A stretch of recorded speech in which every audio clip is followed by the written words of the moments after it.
Hi hello అండి, అందరికీ నమస్తే. Welcome to my channel. AP రాష్ట్ర వ్యాప్తంగా ఉన్నటువంటి ఎన్టీఆర్ భరోసా కొత్త పెన్షన్ కోసం ఎదురు చూస్తున్నారు. వారందరికి సంబంధించి ఇప్పుడే ఒక అప్డేట్ అనేది రావడం అయితే జరిగింది. ఎవరైతే ఈ వీడియోని చూస్తున్నారో ఈ వీడియోని ఎక్కడా స్కిప్ చేయకుండా చివరి వరకు చూసి ఇందులో మీకు ముఖ్యమైన ఒక టాపిక్ అనేది నేనైతే తెలియజేశాను. నా వీడియో కనుక నచ్చితే ప్లీజ్ ఒక చిన్న లైక్ చేయండి అండ్ సబ్స్క్రైబ్ చేసుకోండి. గవర్నమెంట్ నుంచి వచ్చే ప్రతి ఒక్క అప్డేట్ కూడా నేను మీకు ఎప్పటికెప్పుడు నేనైతే తెలియజేస్తూనే ఉంటాను. నా వీడియో కనుక నచ్చితే లైక్ చేయండి అండ్ సబ్స్క్రైబ్ చేసుకోండి. ఈ కొత్త పెన్షన్లకు సంబంధించి దరఖాస్తులు అనేది ఖచ్చితంగా ఏ నెలలో జరగబోతున్నాయి అనేది ఒక అప్డేట్ అనేది వచ్చేసింది.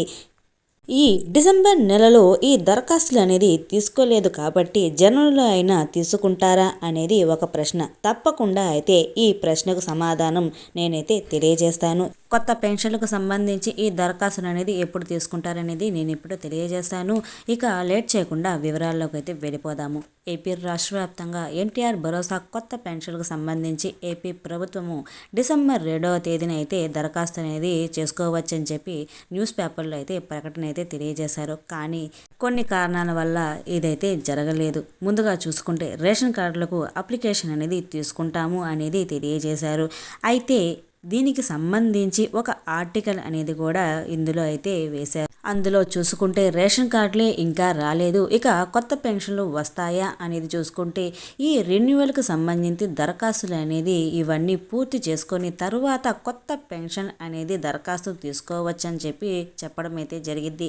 ఈ ఎన్టీఆర్ భరోసా కొత్త పెన్షన్ తీసుకోవాలంటే ముందుగా ఏపీ ప్రభుత్వము అఫీషియల్గా జీవో విడుదల చేస్తుంది. ఆ అఫీషియల్గా ఈ జీవో విడుదల చేసిన తర్వాత ఈ గైడ్ లైన్స్ అనేది దరఖాస్తు ఫామ్ను విడుదల చేయాలి. ఇవన్నీ విడుదల అయిన తరువాతనే ఈ కొత్త పెన్షన్కు మీరు అయితే దరఖాస్తు అనేది చేసుకోవచ్చు. ఇకపోతే ఈ కొత్త పెన్షన్కు ఎప్పుడు దరఖాస్తు చేసుకోవచ్చు అనేది చూసుకుంటే ఈ జనవరి 2వ తారీఖున ఈ జన్మభూమి 2 కార్యక్రమంలో దీన్ని లాంచ్ అయితే చేయబోతున్నారు. ఈ కార్యక్రమంలో ఈ కొన్ని పథకాలకు సంబంధించి దరఖాస్తులు అనేది గ్రామ సభ్యుల ద్వారా తీసుకునే విధంగా ఉంటుందని సమాచారము. ఓకేనా అండి, ఎవరైతే ఈ కొత్త పెన్షన్ల గురించి దరఖాస్తు చేసుకోవాలి అనుకుంటున్నారో ఈ జనవరి 2వ తారీఖు నుండి అయితే మీరైతే చేసుకోవచ్చు. దీనికి సంబంధించి మీరు ఏ కేటగిరీకి సంబంధించి పెన్షన్ పొందాలి అని అనుకుంటున్నారో ఆ కేటగిరీకి సంబంధించి డాక్యుమెంట్స్ అనేది మీరు పక్కా ప్రూఫ్స్ అనేది మీరైతే పెట్టుకోవాల్సి అయితే ఉంటుంది. మీరు గనక వికలాంగులు, వితంతువులు, వృద్ధులు అలా గనక ఉంటే మీరు వికలాంగులైతే సదరం సర్టిఫికేట్, వితంతువు అయితే మీ భర్త యొక్క డెత్ సర్టిఫికేట్ అనేది మీరైతే తప్పనిసరిగా పెట్టుకోవాల్సి అయితే ఉంటుంది. ఇవన్నీ జనవరి 2వ తారీఖు నుండి అయితే జరగబోతుంది. ఓకేనా అండి, నా వీడియో కనుక నచ్చితే ప్లీజ్ ఒక చిన్న లైక్ చేయండి అండ్ సబ్స్క్రైబ్ చేసుకోండి. Thank you for watching. Thank you so much.